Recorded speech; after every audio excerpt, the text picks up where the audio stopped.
은혜와 사랑 주님 감사합니다. 오늘도 저희들 주일을 주님의 거룩한 장소로 인도해 주시니 감사합니다. 오늘도 저희들 주님께 예배를 드립니다. 이 예배가 저희의 산제사가 되게 하셔서 주님께서 흥명하고 받으시는 예배될 수 있도록 은혜 허락하여 주시옵소서. 감사드립니다. 이 찬양을 드려오니 은혜 허락하여 주시옵소서. 예수님의 이름으로 기도드립니다. 우리 나가서 찬송가 94장 통찬송가 102장 주 예수보다 더 귀한 은혜 부탁드리겠습니다.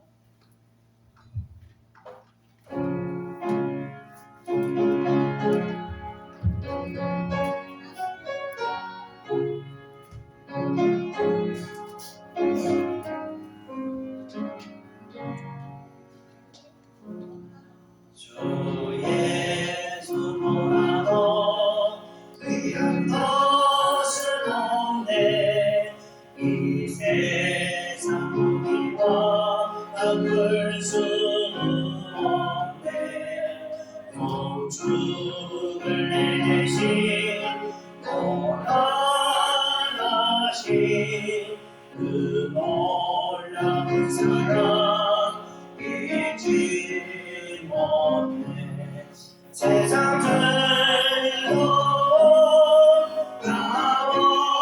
가버리고 세상 사랑도 버렸네. 주 예수보다 더 귀한 것은 없네. 예수밖에는 없네. 주 예수보다 더 귀한 것은 없네. 이 세상 명예와 바꿀 수 없네. 이전에 즐기던 세상 일도 주 사랑을 위하 내지 못해. 세상 줄도 가버리고 세상 자랑도 버렸네. 주 예수보다 더 귀한 것은 없네.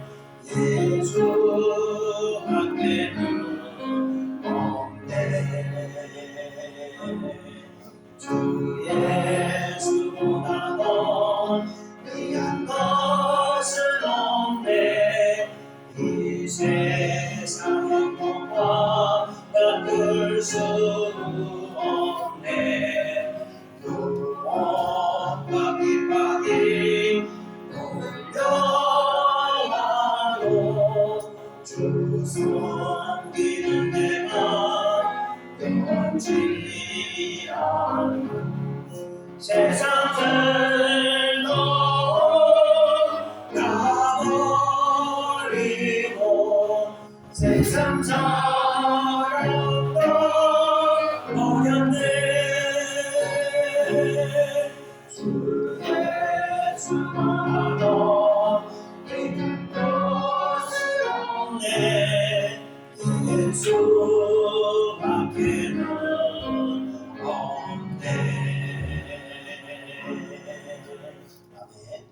이어서 찬송가 182장, 통찬송 169장 오늘 같이 부르기로 찬양드리겠습니다.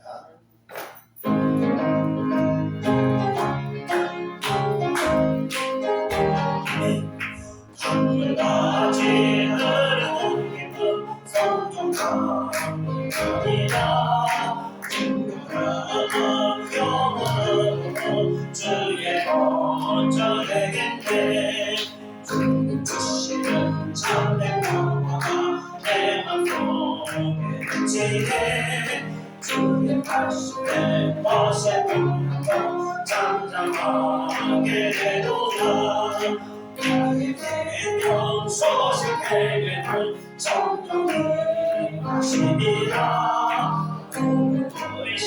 슬픔 사가도 주의 평강 넘치네 주님 주시는 참된 평화가 내 맘속에 넘치네 주의 말씀에 거센 공도 잠잠하게 되도다 하늘에서 단비 내리고 햇빛 잘나는 같이 우리 마음에 성령이 머리 주님 보내시리라 주님 주시는 참된 평화가 내 맘속에 넘치네 주의 말씀에 거센 공도 잠잠하게 되도다 생명질에 넘쳐 흘러서 나를 바라보는 자신이 주의 열매를 입어서 주소를 기다리네 주님 주시는 참된 평화가 내 맘속에 넘치네 주의 말씀에 거센 공도 잠잠하게 되도다 불러오신 주의 은혜로 그의 얼굴 내게 평화로우신 안식처에서 영을 보시겠네 주님 주시는 참된 평화가 내 맘속에 넘치네 주의 말씀에 거센 공도 잠잠하게 되도다 아멘. 이어서 찬송가 284장, 오늘 찬송가 206장, 오랫동안 묻은 죄 가운데 빠져 다 같이 찬송드리겠습니다.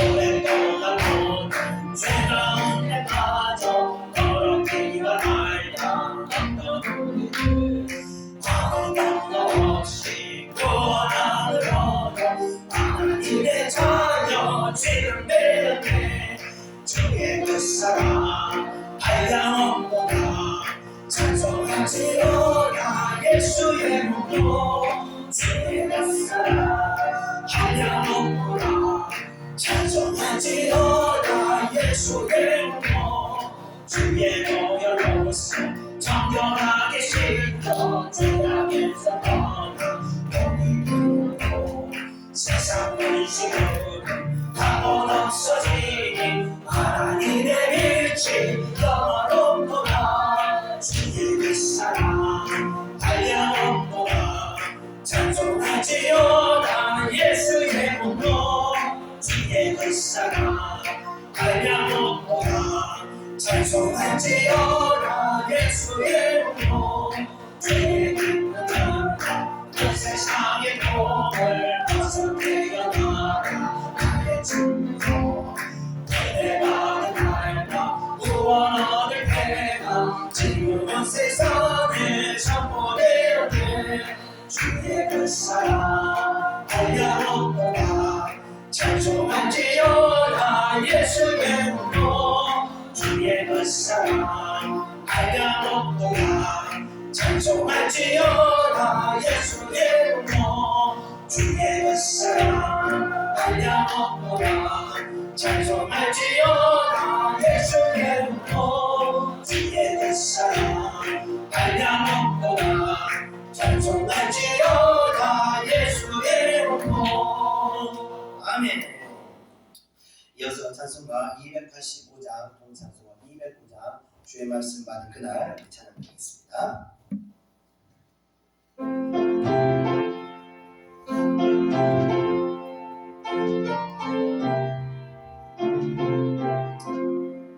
주의 말씀 받은 그날 참 기쁘고 은혜로다 이 기쁨만 못 이겨서 온 세상에 전하노라 기쁜 날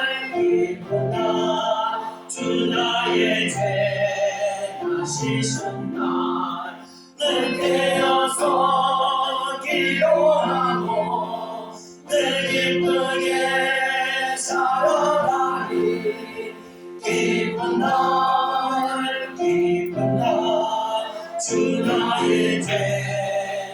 다시 순간 이 좋은 날 전하고 새 사람이 되었으니 이제는 나가셔서 영광의 주를 섬기니 기쁜 날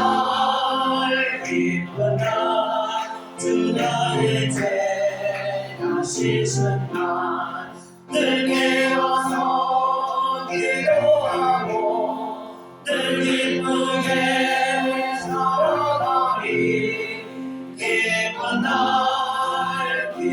날 주 나의 죄 다시 순간 새 사람 된 그날부터 영원한 마음을 이소서 이 복된 날 주가는 일 나의 몸을 삼아도다 기쁜 날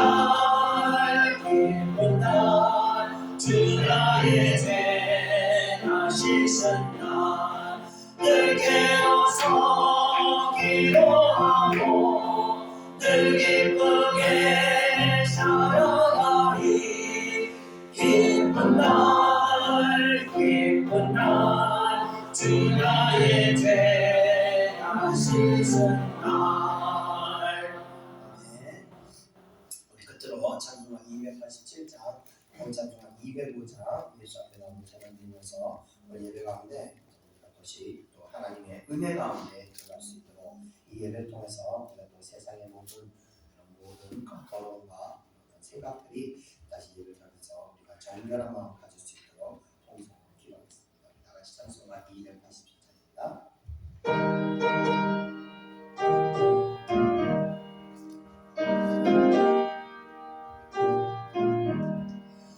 예수 앞에 나오며 제사하며 주의 품에 안기고 영이시니라 우리 주 믿으며 모두 구원 얻으려 영생 건강 열려가 확실히 받겠네 예수 앞에 나와서 은총을 받으며 마음의 기쁨 넘치며 감사하리라 우리 주만 믿으며 모두 구원 얻으며 영생 복남 멸류관 확실히 받겠네 예수 앞에 설 때에 이곳을 입으며 알고는 내 집에 이리 살리라 우리 주만 믿으며 모두 구원 얻으며 영생 복남 멸류관 확실히 받겠네 아멘. 우리 다 성성으로 기도하겠습니다. 은혜와 사랑해 주님 감사합니다. 오직 예수만 믿으면 아버지의 모든 고통과 모든 앞에 있는 일들이 해결되는 줄 믿습니다. 오직 예수의 은혜로 말미암아 우리가 구원을 받을 줄 믿습니다. 오늘도 우리가 예수의 은혜로 말미암아 우리가 다시 주님의 은혜로 아버지 우리가 새롭게 될 줄 믿습니다. 이 예배를 통해서 주님께서 우리를 다시 성결케 하시고 우리의 모든 죄와 허물을 성결케 하시고 용서하시고 또 우리의 모든 아픔과 고통들을 주님께서 위로하시고 치유하시고 줄 믿습니다.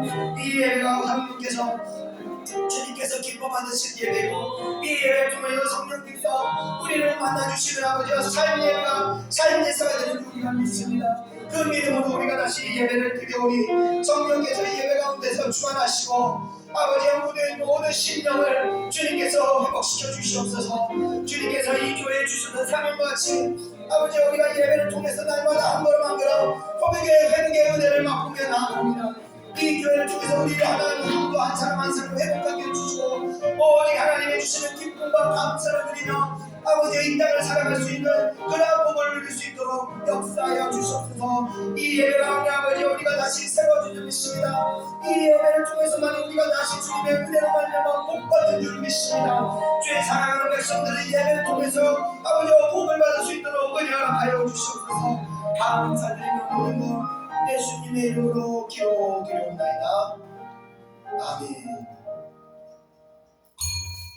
다같이 사도신경으로 신앙을 고백하겠습니다. 전능하사 천지를 만드신 하나님 아버지를 내가 믿사오며 그 외아들 우리 주 예수 그리스도를 믿사오니 이는 성령을 가사 동정녀 마리아에게 나시고 본디오 빌라도에게 고난을 받으사 십자가에 못 박혀 죽으시고 장사한 지 사흘 만에 죽은 자 가운데서 다시 살아나시며 하늘에 오르사 전능하신 하나님 우편에 앉아 계시다가 저리로서 산 자와 죽은 자를 심판하러 오시리라. 성령을 믿사오며 거룩한 공예와 성도가 서로 교통하는 것과 죄를 사하여 주시는 것과 우리 다시 사는 것과 영원히 사는 것을 믿사옵나이다. 아멘. 이어서 우리 오늘 예배를 대표해서 서승현 권사님께서 기도해 주시겠습니다. 기도드리겠습니다. 우리의 삶의 주관자 되시는 하나님, 크신 은혜와 사랑 감사드립니다. 이 시간 귀한 예배의 자리로 인도하신 전적인 하나님의 은혜임을 믿습니다. 이 예배 시간 예배를 가장 기뻐하시는 하나님, 하늘의 문을 여시고 하늘의 기름짐으로 아버지 하나님, 하나님 살아계심과 일하심, 하나님 행하시는 능력, 십자가 바라보는 귀한 은혜 허락되고 저희들 영적으로 깨어있게 하여 주시옵소서. 하나님의 영광이 선포되게 하여 주시옵소서. 다니엘 세우시는 목사님 말씀이 선포될 때에 성령 충만케 하셔서 은혜가 폭포수같이 임하게 하여 주시옵소서. 아버지 하나님, 김경환 목사님 아버지의 영역과 지력과 체력을 더하여 주시옵소서. 아버지 하나님, 우리 인생의 성공이 예배에 다 달려 있음을 늘 깨닫고 가장 영광스러운 것이 예배임을 믿습니다. 예배 드릴 때 아버지 하나님 모든 것이 회복됨을 믿습니다. 사랑하시는 하나님, 주의 얼굴 빛을 우리에게 비추사 우리에게 큰 은혜 허락되게 하여 주시옵소서. 대통령과 위정자들, 국가와 민족을 위해 기도합니다.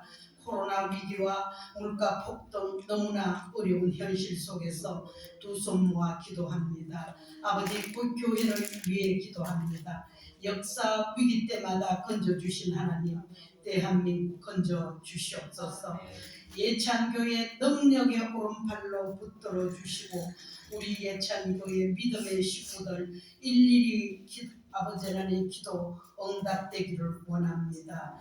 우리의 연약함을 아시는 주님, 우리가 오직 예수 믿는 믿음만이 참인 것을 깨닫고 깊은 회개하며 주의 줄, 말씀의 줄, 기도의 줄 꼭 붙잡고 주님의 도우심으로 엉켜진 실타래를 풀어내듯 지혜를 맛보게 하여 주시옵소서. 우리들의 아버지 하나님 발걸음의 줄을, 정욕의 줄을 이길 수 없는 저희들 아닙니까? 용서하여 주시고 깊은 회개하며 우리들의 부르짖음의 기도가 인생의 길을 가로막는 강 위에 띄워진 배가 되게 하여 주시옵소서. 아버지는 이 예배 시종일관 주의 영이시여 주장하여 주시옵소서. 예수님 이름으로 기도드립니다. 아멘.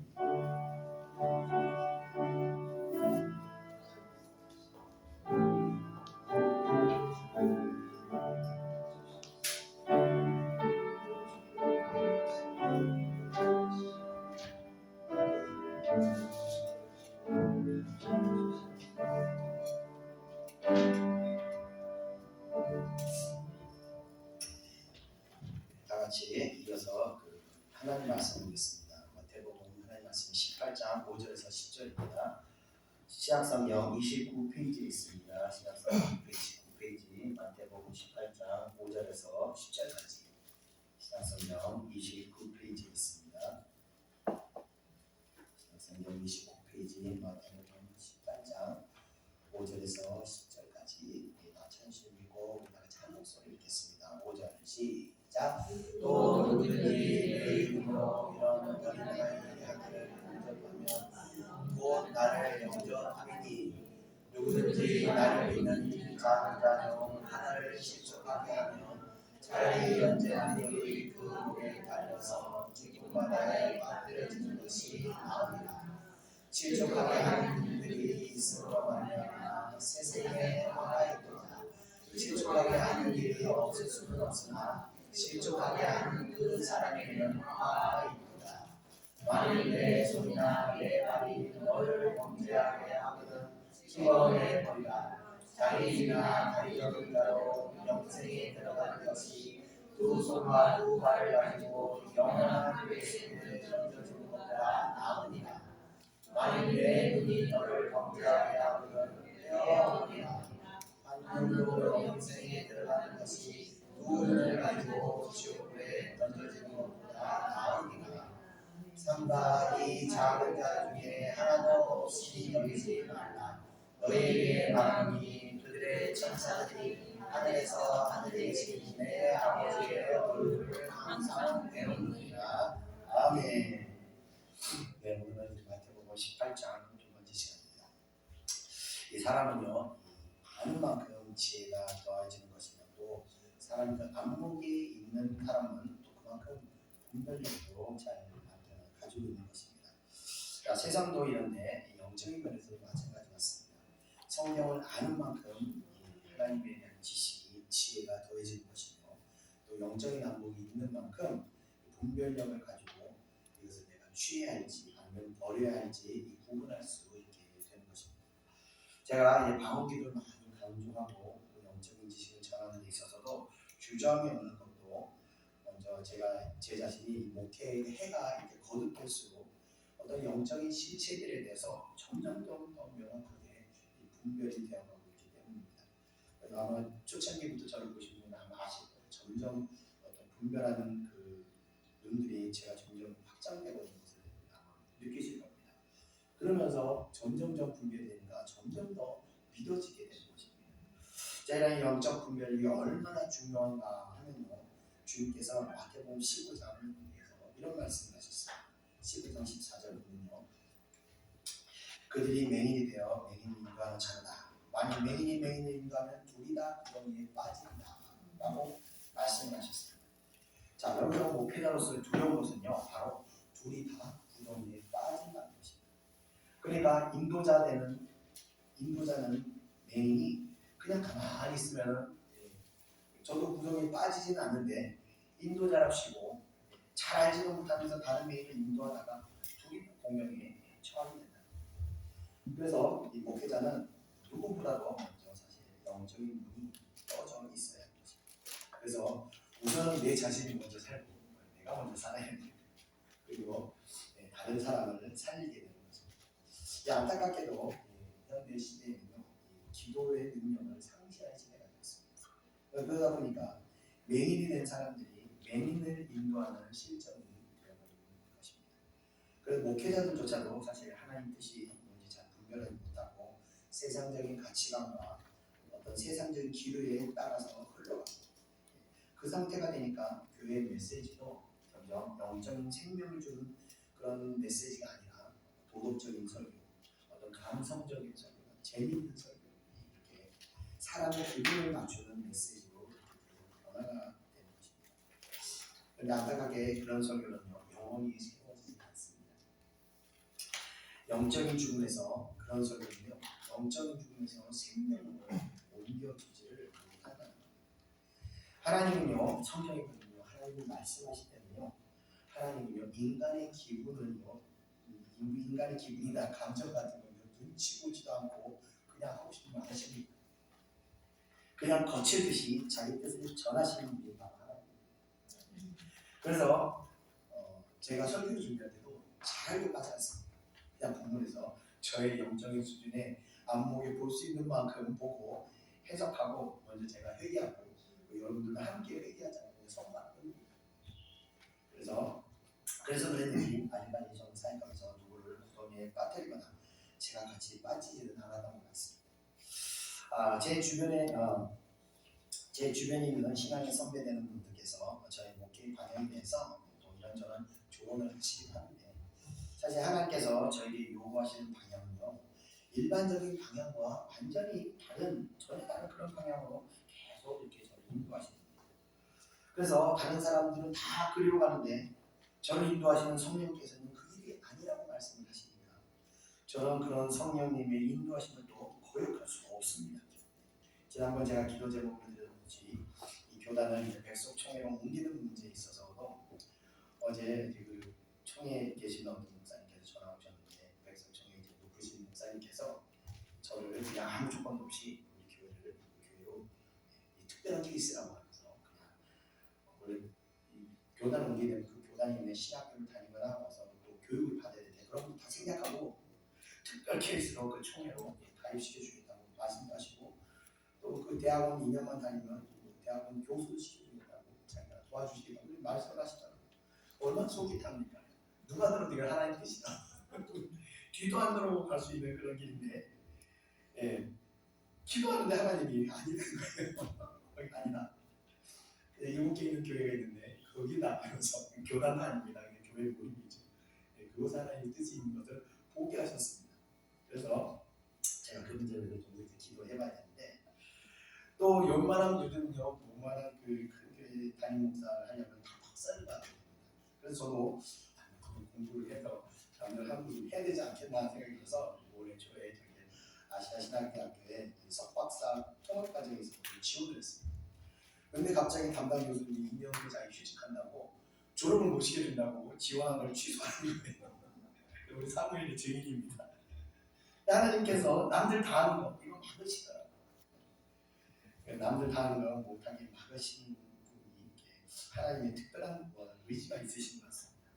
다른 교회는요 당연하다는 것으로 여기며 가는 길을 예창교회는 하나님께서 아니다라고 말씀하시니 인간적인 면에서는 좀 외롭기도 하고 그런 길이지만 주님께서 함께 동행하시니까 그곳에는 또 하나님께 순종하면 그곳에는 하나님의 역사가 있다는 또 설명이 우리를 또 인도하시는 것 같습니다. 그래서 그런데 또 우리가 또 생경을 한번 해보면요 믿음의 길은요 항상 이렇게 외로운 길이었습니다.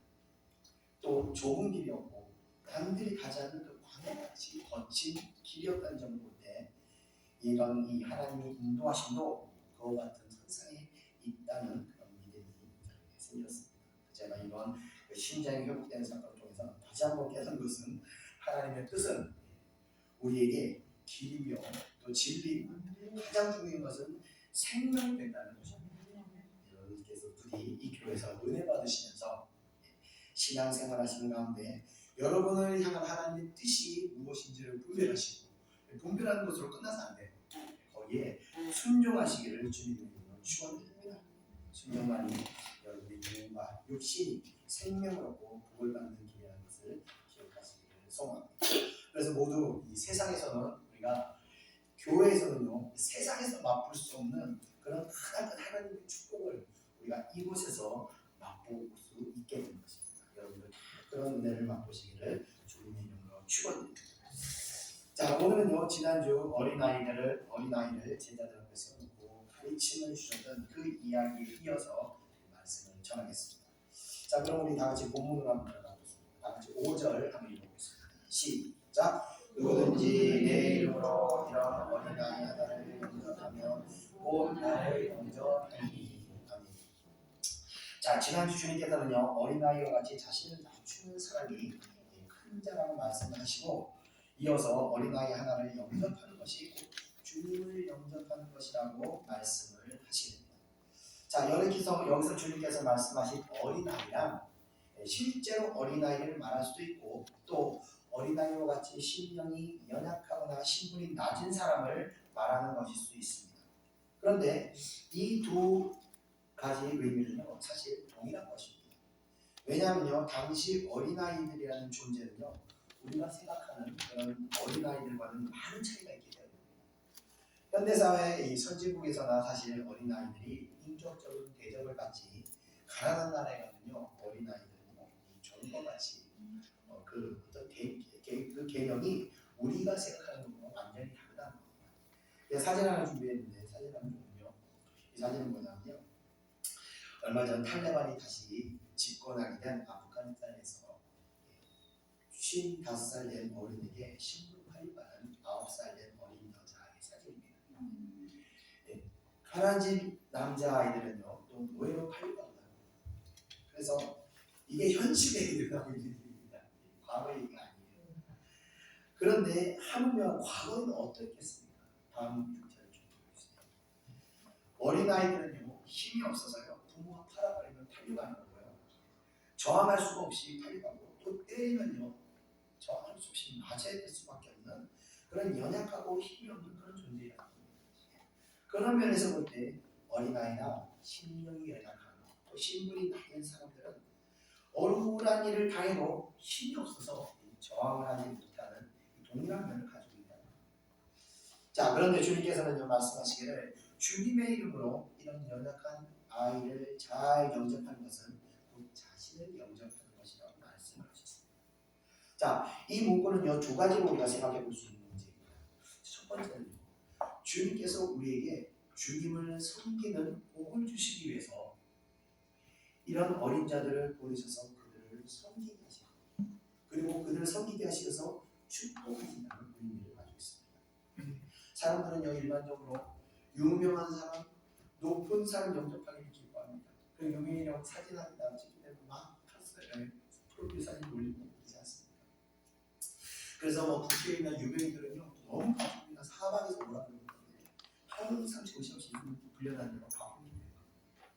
그런데 주님께서는요, 우리들의 요구하는 것은요, 그것과 완전히 정반대의 성격을 요구하십니다. 바로 이름도 없고 빛도 없는 사람들을 영접하는 것. 그것도 거지 동양 주듯이 던져주는 것이 아니라 그들을 정성으로 섬기는, 그들을 섬기라는 것입니다. 자, 그러면요, 두 번째 주님께서는요, 어떻게 하시나? 왜 이런 일을 행하시나? 바로 주님께서 우리가 그들에게 베푼 섬김과 사랑을 주님께서 우리에게 보상해 주신다는 의미를 가지고 있는 것입니다. 제가 하나님께 큰 은혜를 받은 적이 있었는데, 우리가 우리 목사님이 너무 많이 하지 말라고 하셨는데 한 번 더 할게요. 설렁탕 사건입니다. 제가 예전에 교회에서 저녁에 밤에 기도를 하고 있는데 못 들으신 분이 계시니까 한번 할게요. 밤에 기도를 하는데 교회에서 노숙자가 두 명이 들어왔어요. 없이. 그러면서 배가 밥 좀 달라고 이 교회를 이제 제가 그때 난처했습니다. 돈을 교회 어디 지갑을 안 가지고 와가지고 난처해서 죄송합니다 그러고 있는데 그 교회에 그 리더 되는 어떤 집사님이 들어오셔가지고 집사님 들어오셔가지고 그분들을 막 호통을 내쫓아버립니다. 그래서 밤 이렇게 교회 같은 데 오면 어떡합니까? 이러면서 노숙자를 호통을 내쫓아버리더라고요. 그래서 제가 좀 당황했었는데, 그럼 기도하는데 하나님, 저런 사람을 예수님이 저런 사람을 섬기는 예수님 섬기는 거는 이거 어떻게 된 겁니까? 쫓아버렸으니. 근데 저는 또 마음이 독해로서 하나님, 내가 어떻게 해야 될까요? 돈은 없고 섬길 수는 없고 하나님, 내가 어떻게 해야 될까요? 고통스러워서 고민하면서 기도하고 있는데 하나님께서 딱 지혜 주시게, 제가 그때 교회 앞에서 강의를 하고 있었는데 가게 가면 택배비 주고 나는 거 시제 있지 않냐, 그걸 딱 떠올리게 하시더라고요. 주머니 보니까 가게를 쓰니까 내려가서 가게를 열어서 내려가서 바로 노숙자 두 명을 데리고 그 교회 옆에 있는 설렁탕 집을 제가 모시고 갔어요. 설렁탕 두 그릇 시켜드리고, 그때 설렁탕이 6,000원이었습니다. 두 그릇 시켜드리고 다시 가게 와서 서랍을 열고 봉투에 돈을 딱 꺼냈는데 돈이 얼마인지 아시죠? 12,000원이었어요. 10원짜리, 100원짜리 더 하라고 더 빼고 모자르고 남지만 딱 12,000원 달리더라고요. 그때 제가 그 돈을 딱 보면서 눈물이 팡 터져요. 그래서 펑펑 울면서 그때 뭘 깨달았냐면, 하나님께서 이미 나를 복 주시려고 노숙자를 보내셨고 돈을 미리 준비해 놓으셨고, 그 돈 관리 우리 사모가 있기 때문에 저는 얼마인지는 몰랐어요. 돈을 미리 준비해 놓으시고 하나님께서 나를 복 주시려고 노숙자를 보내셨고 내가 노숙자를 통해서 말씀을 붙들고 기도하는 가운데 저게 예수님 성령이구나 하고 기도할 때 하나님께서 지혜를 주셔서 그걸 잘 섬기게 하셔서 제가 그들을 섬기게 해서 하나님의 이적을 보게 하셨다고. 그때 제가 받은 복이 정확히 무엇인 줄 아십니까? 바로 절대 주권의 하나님이라는 믿음을 그때 받았어요. 그 당시 사실 제가 한참 고난을 받으며 고통스러워할 때였어요. 그런데 이 주권적인 하나님이라는 믿음이 생기면서 내가 지금 당하고 있는 고난도 하나님께서 이미 계획하셨고 지금도 그 계획 가운데 내가 이 과정을 겪고 있는 거구나 라는 깨달음을 그때 얻게 됐어요. 그때 받은 믿음을요 저는 지금까지도 가지고 있습니다. 그리고 어떤 고난이 와도 제가 넘어지지 않는 것은 이것도 하나님 계획이구나. 또 나를 얼마나 성장시키려고 이 고난을 주시나. 그래 또 한번 버텨보자. 그리고 인내하고 기도하며 좌절하지 않고 제가 기도로 싸우면서 버티는 것입니다. 축복 맞죠? 정말 큰 축복을 받는 것입니다. 이번 신장이 죽어가는 과정에서도 그런 복이 있었기 때문에 사실 제가 싸울 수 있었던 겁니다. 마음속에서요 계속 기도하면서도 이런 소리가 들리는 거예요. 신장은 계속 죽어가고 이제 혈액투성에 내려가는데 계속 마음속에서는 하나님 그냥 끝내지는 않을 텐데 하나님 그냥 이렇게 끝내지는 않을 텐데 이렇게 끝낼 거라면 진작에 죽이셨을 텐데 여태까지 살려주실 리가 없는데 이 소리가 계속 울리더라고요. 그러면서 제가 좌절하지 않고 그 시간들을 이겨낼 수 있었던 것 같습니다. 자, 여러분들도요 우리가 하나님께서 이 복을 주시기 위해서 이 낮은 자를 서기라고 보내주는 여러분들이 다 믿으시기 바랍니다. 이 세상 사람들이 하듯이요 유명한 사람, 높은 사람 그런 사람 영접하기를 기뻐하고 좋아하지 마시고 여러분에게 찾아오는 그 낮은 사람들 주님 섬기듯이 여러분들이 섬기실 때 주님의 보상이 여러분의 삶에 충만하시기를 주님으로 축원드립니다. 자, 이어지는 6절 우리 같이 해보겠습니다. 시작. 누구든지 나를 믿는 이 작은 자 중 하나를 실족하게 하면 차라리 인자들이 그 목에 달려서 기쁜 나라에 빠지는 것이 나으니라.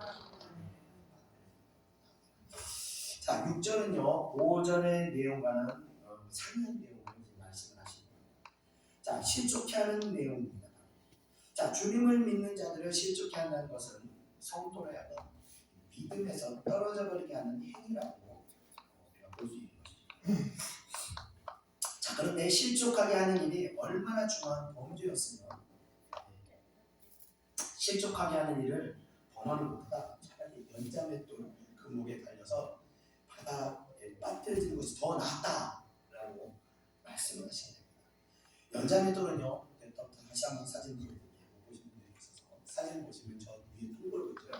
저게 연자맷돌입니다. 사람들 올 수 있는 게 아니라 낙이나 짐승에게 소에게 매달아서 돌리는 큰 맷돌입니다. 그거를 목에 매달아서 물에 빠뜨려요. 이걸 메고 빠뜨리라는 것은 한마디로 죽어버리라는 얘기입니다. 당시 로마 사형법 중에서요 십자가 외에도 사실 이런 집행법이 있었다고 합니다. 그러니까 죄질이 아주 나쁜 사람에게는 이 큰 맷돌을 목에 매달아서 바다에 빠뜨리게 하는 사형법이 실제로 있었다고 합니다. 이런 형벌들은 대부분 좀 극악한 사람들과 부모를 살해하거나 또는 사회를 혼란하게 했던 그런 자들에게 주어졌던 형벌이었다고 합니다. 자, 그것을 예로 들어서 주님께서 성도로 하여금 믿음에서 떨어뜨려버리게 하는 행위가 사형에 해당할 만큼 험악한 죄임을 강조하시고 있는 것입니다. 자, 이어서 이어지는 7절 한번 읽어보겠습니다. 시작. 하는 일이 있음으로 말미암아 세상에 화가 있도다. 실족하게 하는 일이 없을 수는 없으나 실족하게 하는 그 사람에게는 화가 있도다. 아멘. 자, 7절은요 실족하게 하는 사람에게 임할 재앙에 대해서 설명하는 구절입니다. 교회 안에서요 실족하게 하는 일들이 어떤 경우에 일어나는가 제가 한번 생각을 해봤습니다. 그런데 먼저 실족하게 하는 사람들은 그 전에 어떤 사람들인가를 먼저 생각해 볼 때 이 본문의 내용과 같이 어린아이와 같은 자들이 쉽게 실족하게 되는 겁니다. 어린아이들의 대표적인 특징은요 연약하다는 것도 있지만 또 한편으로는 순수하다는 것이 있습니다. 순수하다는 것은요 사람의 말을 그대로 다 믿는다는 것입니다. 그래서 성경의 말씀과 인도자의 말을 그대로 다 믿게 된다는 겁니다. 자, 여러분들 한번 좀 여쭤보고 싶습니다. 이 성경의 내용을 여러분 다 있는 대로 다 그대로 믿으십니까? 성경에는요 귀신도 나온다고 그러고요, 사단이 있다고 그러고요, 또 천국이 있다고 하고 부활이 있다고 하는데, 또 보이지도 않는 하나님은 영으로 존재하셔서 살아서 일하신다고 하는데, 그 사실들을 진심으로 여러분들 믿으시냐고 저는 여쭤보고 싶습니다. 믿으신다면요 이 순수한 믿음을 가지고 계신 것입니다. 저도 개인적으로 믿습니다. 그런데 제가 한번 말씀드렸죠. 또 권사님한테 성경 이야기를 막 했더니 에이 그거 다 옛날 얘기니까 그런 거지, 옛날에 있었던 이야기고, 이러면서 안 믿으시더라고요. 순수하다는 것은요 이러한 사실들을 다 믿는다는 것입니다. 자, 이렇게 성경의 내용을 있는 대로 다 믿을 만큼 순수한 사람이 이제 교회로 들어오게 됩니다. 그들이 교회로 들어올 때는요, 그래서 세상과는요 교회가 다를 것을 기대하고 들어오게 되는 것입니다. 교회는, 그런데 교회에서는 이들에게 그럼 우리가 교회는 무엇을 제공해야 하는가? 바로 믿음의 확신을 줄 수 있는 그 은혜의 원리가 운행되고 있다는 것을 보게 해야 하는 것입니다. 주님께서 말씀하신 것처럼 큰 자가 작은 자를 섬기고 고난 가운데서도 감사하고 기뻐하고, 그래서 다 고난 가운데 있지만 누가 고난 가운데 있는지 모르는 거예요. 다 웃고 다니니까. 그리고 가진 것으로 기뻐하는 것이 아니라 하나님의 은혜로 기뻐하는, 정말 이 성경에서나 볼 듯한 그런 은혜의 원리들이 교회 안에서 이렇게 작용하고 있는 것을 우리가 보여줘야 합니다. 그런데 교회 안에서조차 세상과 동일한 원리가 작용하면서 가진 자가 대접받고 세상에서 소외당하고 헐은 사람은 여전히 교회에서도 소외당하고 무시당하고, 돈의 눈물에서 돈이면 다 되는 줄 알고 있거나 세상에 취해 있거나 하면서 전혀 교회와 세상이 구분되어서 이 두 군데의 어떤 다름을 느끼지 못할 때 그 순수한 사람은 어떤 생각을 하게 될까요? 교회도 별 수 없구나, 이렇게 생각을 하게 됩니다. 1+1 광고를 보고 마트에 갔더니 아니 그게 광고가 허위 광고였다. 그럼 어떻게 됩니까? 그 광고, 그 마트의 광고는 다시는 믿지 않게 됩니다. 그와 같이 교회는 이럴 거라고 생각하고 교회로 왔는데 교회다운 모습을 보이지 않게 되면, 그러니까 성경에서 말하고 있는 하나님의 은혜를 교회한테 보지 못하게 되면요 자연스럽게 성경의 내용과 교회를 불신하게 되는 것입니다. 우리 다같이 마가복음 11장 17절 한번 읽어보겠습니다. 시작. 이에 가르쳐 이르시되 기록된 바 내 집은 만민이 기도하는 집이라 칭함을 받으리라고 하지 아니하였느냐. 너희는 강도의 소를 만들었도다 하시니. 아멘. 자, 이 말씀은요 성전에서 매매하던 사람들을 내쫓으시던 주님의 말씀입니다. 주님은요 은혜의 장신의 이 성전에서 세상의 원리들이 돌아가는 것을 이 순간에 깨뜨리신 것입니다. 자, 이와 같은 교회는요 교회는요 세상의 원리로 돌아가는 것이 아니라 은혜를 위해 작동하는 장소라는 것을 말씀드리고 싶습니다.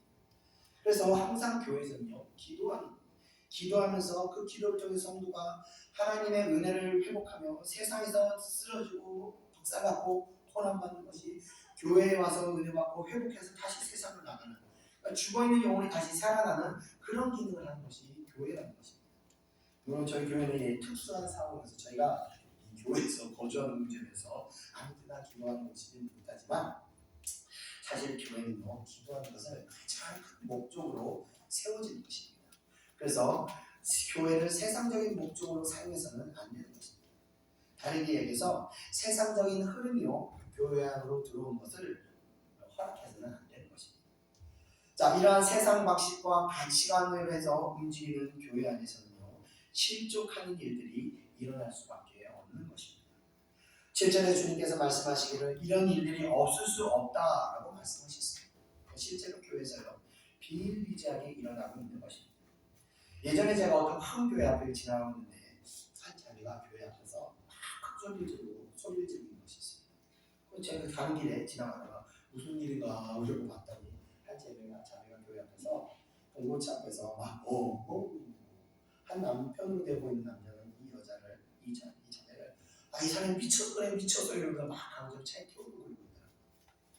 그래서 이러고 보고 있는데 이 자매가 사정을 하면서 교회 문을 좀 열어달라고 자기 가면서 기도하고 싶다고 막 울며 애원을 하는 거예요.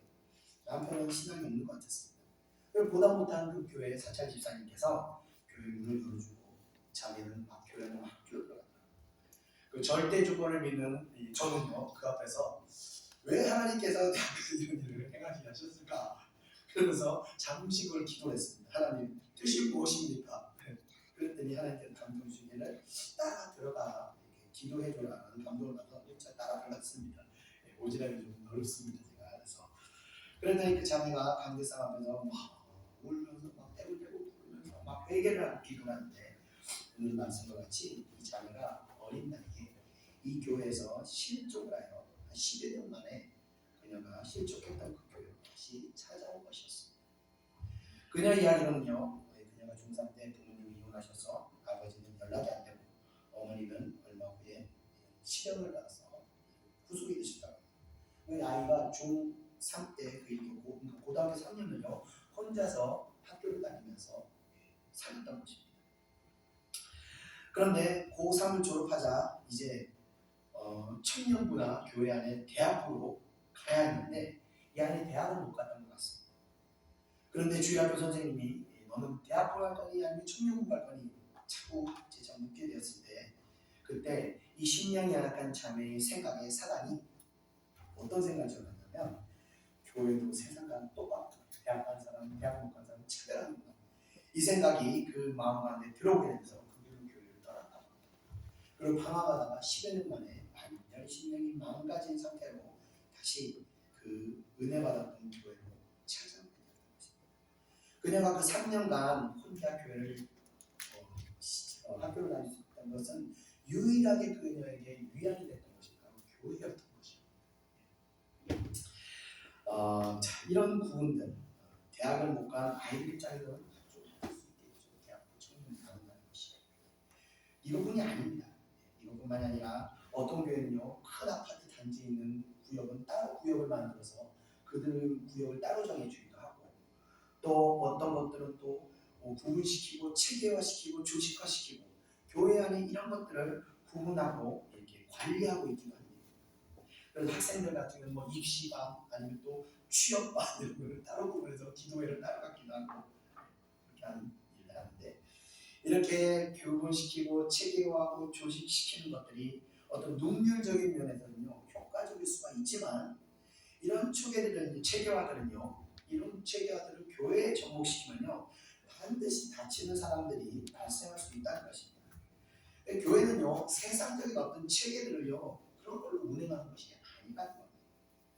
다시 말씀드리면요 교회는요 기업이나 사회단체와 같은 그런 경영의 대상이 아니라는 겁니다. 여기는요 은혜의 장소이기 때문입니다. 은혜의 법대로 운행되어야 하는 겁니다. 좀 일이 잘 안 되고 좀 늦어지고 좀 답답하고 뒤처지더라도 은혜로 방법으로 운행해야 되는 겁니다. 실족하는 사람에게 화가 있도다라고 말씀하십니다. 세상의 방법과 체계들로 영혼을 실족하게 하는 것이 엄한 책임이 따르게 된다는 경고의 말씀을 주님께서 하시고 있다. 이어지는 8절과 9절을 이어서 한번 읽어보겠습니다. 시작. 만일 내 손이나 내 발이 너를 범죄하게 하거든 찍어내버리라. 장애인이나 다리 저는 자로 영생에 들어가는 것이 두 손과 두 발을 가지고 영원한 불에 던져지는 것보다 나으니라. 만일 내 눈이 너를 범죄하게 하거든 빼어내버리라. 한 눈으로 영생에 들어가는 것이 두 눈을 가지고 지옥불에 던져지는 것보다 나으니라. 아멘. 자, 실족하게 하는 이야기를 하시다가 갑자기 우리 죄악을 언급하시며 손을 잘라버려라, 발을 찍어라, 눈을 뽑아버려라, 차라리 자기를 해라, 이런 섬뜩한 말씀을 하시게 됩니다. 갑자기 좀 생뚱맞은 이야기를 하시는 것처럼 들리지만 앞서 이어지는 그 소자와 관련된 이야기를 이어서 하고 계시는 것입니다. 그러니까 손과 발, 눈과 같은 우리의 육신으로 말미암아 이 연약한 소자들, 어린아이와 같은 소자들을 실족하게 하는 일의 심각성을 좀 주님께서는 극단적으로 언급하시고 있는 구절입니다. 물론 문자적으로 실제로 손과 발을 찢고 눈을 뽑아버리라는 이야기는 아닐 겁니다. 왜냐하면 육신은 끊어버린다고 해서 죄의 쓴뿌리까지 뽑혀버리는 것이 아니기 때문에 도박 불교자가 손가락을 자른다고 도박을 못하지 않는 것과 같습니다. 그렇기 때문에 실제로 육신의 절단을 요구하는 것이 아니라 우리 안에 소자가 실족하게 하는 요소들이 있거든. 그것들을 육신을 끊어버리는 것 같은 고통을 감내하더라도 반드시 제거해야 한다는 것을 말씀하시는 것입니다. 그러니까 달리 말해서 다른 사람을 실족하지 않게 하기 위해서 스스로 그런 요소들을 제거해야 한다는 것을 말씀하십니다. 그러니까 교회 리더는요, 자신의